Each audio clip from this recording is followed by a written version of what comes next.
Welcome to the Slop Farm. Enjoy the video.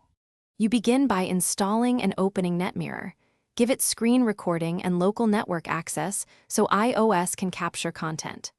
Once done, position the app or web page you want mirrored, because Netmirror creates a shortcut linked to that session. Make sure Wi-Fi and Bluetooth are active and you're signed into the same Netmirror account across devices. Now tap the Netmirror Share or Create Shortcut option to start building a home screen mirror till you can edit immediately. Once the session is live, customize capture options.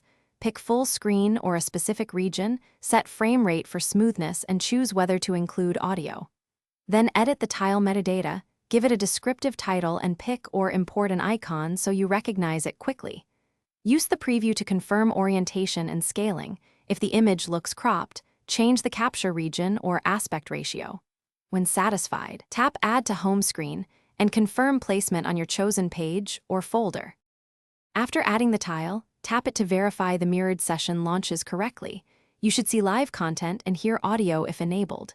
If it fails, restart Netmirror, toggle Wi-Fi, and reauthorize screen recording in settings, because permission glitches are the most common cause.